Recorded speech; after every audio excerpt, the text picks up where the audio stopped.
नमस्कार, मैं हूं आप सभी के साथ रचना नितेश और हमारी खास पेशकश बीहड़ बागी वो दास्तान में आपका स्वागत है।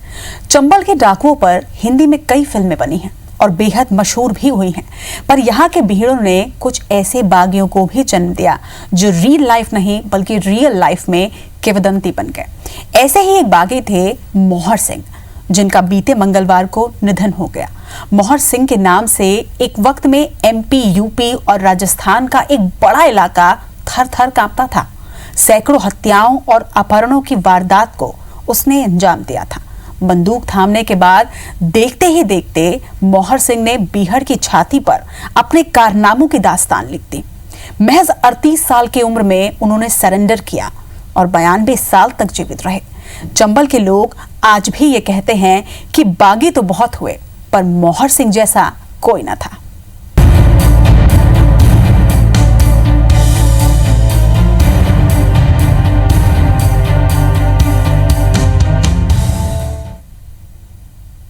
और आज मोहर सिंह की बगावत की कथा आपको सुनाएंगे, कैसे मोहर सिंह जीवित किंवदंती बन गए थे।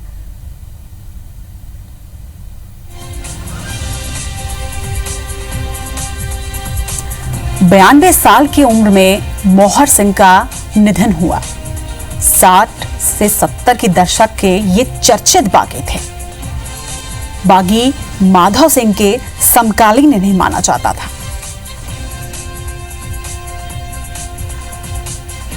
कहते हैं माधव सिंह से इनकी गाढ़ी दोस्ती थी। एमपी, यूपी और राजस्थान में मोहर सिंह का आतंक था। मोहर सिंह के गिरोह में लगभग 37 सदस्य थे और उस वक्त पर पुलिस ने इन पर 2 लाख रुपए का इनाम भी रखा था, जो आज के हिसाब से करीब 10 करोड़ रुपए का इनाम था।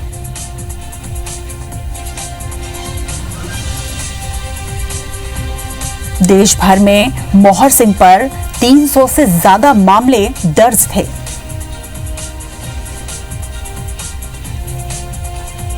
उन्नीस में मोहर सिंह ने सरेंडर कर दिया था। जेपी से भेंट के बाद उन्होंने सरेंडर का यह फैसला लिया और सरेंडर किया। 14 अप्रैल 1972 को गांधी सेवा आश्रम जोरा मुरैना में उन्होंने आत्मसमर्पण किया।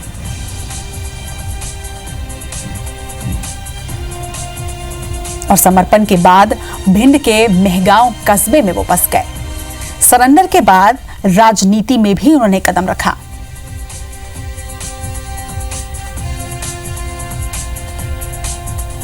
और मेहगांव नगर पालिका के निर्दलीय अध्यक्ष भी बने। इसके साथ ही मोहर सिंह ने फिल्मों में भी काम किया और चंबल के डाकू नाम की फिल्म में खुद अपना ही रोल निभाया।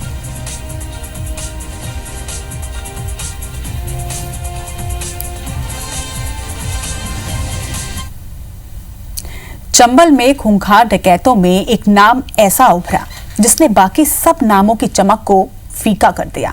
ये नाम था मोहर सिंह का। कभी चंबल के बीहड़ों में राज करने वाला ये डकैत मौत से आखिरकार हार गया। लंबे समय से बीमार 92 साल के मोहर सिंह ने मंगलवार सुबह 9 बजे अंतिम सांस ली।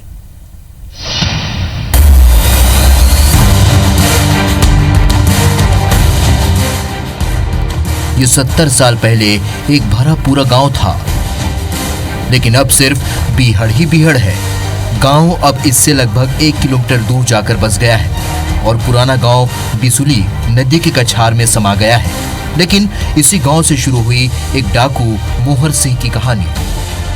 मोहर की जिंदगी में अपनी छोटी सी जमीन को बचाने की जंग थी और नाकामयाब मोहर सिंह की जिंदगी बीहड़ में भटक गई, जहां हजारों डाकुओं को पनाह देने वाले चंबल के बीहड़ में मान सिंह के बाद सबसे बड़ा नाम था मोहर सिंह का। मोहर सिंह, जिसके पास 150 से भी ज्यादा डाकू थे, उत्तर प्रदेश, मध्य प्रदेश और राजस्थान की पुलिस फाइलों में E1 यानी दुश्मन नंबर 1 के तौर पर दर्ज था। 1960 में अपराध की शुरुआत करने वाले मोहर सिंह ने इतना आतंक मचा दिया था कि पुलिस चंबल में घुसने तक से खौफ खाने लगी थी। मोहर सिंह एक छोटा सा किसान था। जिंदगी मजे से चल रही थी। लेकिन उसकी जमीन का कुछ हिस्सा दूसरे परिवार ने दबा लिया। पुलिस ने भी साथ नहीं दिया। उसके बाद दूसरे पक्ष ने मोहर सिंह के साथ मारपीट भी कर दी। परेशान होकर मोहर सिंह ने चंबल की आखिरी रीति अपनाई और बागी बन गए। मोहर सिंह और उसके गैंग पर 12 लाख का इनाम घोषित था, लेकिन बहू बेटी को छेड़ने या परेशान करने का कोई मामला कभी कहीं दर्ज नहीं हुआ। मोहर सिंह ने 1972 में अपने गिरोह के साथ बगारा बांध पर जयप्रकाश नारायण से मुलाकात की और फिर 14 अप्रैल 1972 को गांधी सेवा आश्रम जौरा जिला मुरैना में अपने साथियों सहित गांधी जी की तस्वीर के सामने हथियार रखकर आत्मसमर्पण कर दिया। दिलीप सोनी, IBC 24, भिंड। बागी होकर पूरे चंबल को हिलाने वाले पूर्व दस्यु सम्राट मोहर सिंह ने आखिरी बार IBC 24 से खास बातचीत में राजनीति और राजनेताओं के बारे में क्या कुछ कहा था, आपको सुनवाते हैं। पूर्व दस्यु सम्राट मोहर सिंह गुर्जर यानी चंबल के वो बागी जिनके नाम से कभी लोग कांप जाते थे, जिनकी एक आवाज़ से लोगों में दहशत फैल जाती थी। भले ही अब वो बंदूक उनके साथ में नहीं रहती, उन्होंने समर्पण कर चुका है, लेकिन आज भी सक्रिय तौर पर भिंड में वो पूरी तरीके से सक्रिय हैं। राजनीति में उन्होंने कदम रखा, चुनाव लड़ा, चुनाव जीता। भले ही अब आज वो चुनाव नहीं लड़ते, लेकिन राजनीति में आज भी उनकी विशेषज्ञ हैं और वो विशेष रुचि रखते हैं। इस वक्त हमारे साथ मौजूद हैं। भले ही वो चलने फिरने में सक्षम नहीं हैं, लेकिन लोग अभी भी उनकर आके बातचीत करते हैं, राजनीतिक सलाह लेते हैं, उनसे हम कुछ खास बातचीत करते हैं। राजनीति को लेकर आप क्या कहेंगे आज की तारीख में? आप राजनीति तो चल ही रही है, ये तो ही जानता जाए। अब राजनीति का है वो तो धंधे के लिए, राजनीति नहीं है वो। अच्छा, जब आप बागी हुए थे उस समय किस प्रकार का माहौल होता था और आज क्या माहौल है? माहौल है, आज के माहौल है तो बहुत अंतर पड़ेगा। संभाल हो बिल्कुल ईमानदारी को और सही आदि बोल तू। अब तो झूठी कहा था सोदरू, अब नहीं, तो राग खराब हुआ। तो नेता लोग खुद झूठी कहा था, जो करेंगे वो करेंगे, करते धरते कछु नहीं। आदमी वो वोट ले लेता बस। हम आपसे जानना चाहेंगे आप बागी क्यों हुए थे?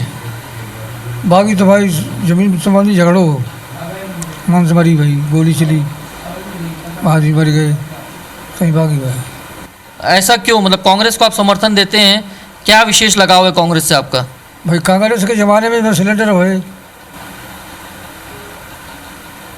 लगाओ ही सो, और बेटे मदद करी हमारी, बड़ी कराए, ज़मीनें दी। अब जित हो रही को बीजेपी पहुँच जाओ, कब पहुँच जाओ लौट के। मैं बोलो तो कांग्रेस ही हमेशा की। कितना बदल गया चुनाव पहले और अभी में? अब तो बहुत बदल गया है। अब तो मुँह पे हाथ धर देंगे, कह देंगे तुम्हें ही देंगे, दे तक तो बना होता है देता है। अब लाएँ मतलब बताते नहीं है मतदाता किसको देंगे करके? नहीं, वो ज़्यादा बताओ ना कैसे हो। या फिर तुम पूछ रहे थे कब देगा, मतलब कांग्रेस को देंगे, नहीं को ना कहा तो। अभी भी लोग आपके पास आते हैं राजनीति को लेकर बातचीत करने के लिए? वहाँ आते हैं ना, आते नेता चुनाव लड़ रहे थे, हमें वोट दे भाइयों, आओ कोई अब कोई देता आओ, मुँह पे हाथ धर देता दिब्बा। ये थे चंबल के बागी मोहर सिंह गुर्जर, जिनका मानना है कि चुनाव की स्थिति पहले से काफ़ी बदल चुकी है, काफ़ी कुछ बदलाव आया है। और अब इनका मानना है कि पहले के समय में शांतिपूर्ण होते थे, लेकिन अब नेताओं की मनमानी ज़्यादा होती है। ये साफ कहते हैं कि आज का मतदाता जागरूक हो गया है, पहले जैसा नहीं है कि बता देते थे कि वो किसको वोट देंगे। आज का मतदाता जागरूक हो गया है, शांत रहता है, लेकिन अपने मन की बात वो अपने मन तक रखता है और मतदान करने जाता है और उसी दिन अपनी सरकार चुनता है। कैमरामैन नरेंद्र मार्कंडे के साथ स्टार जैन, IBC 24, भिंड। 9 मई 2019 को ये खास बातचीत स्टार जैन से मोहर सिंह ने की थी। जीवित किंवदंती बने मोहर सिंह अब सिर्फ स्मृति शेष। उन पर इस खास पेशकश में फिलहाल इतना ही।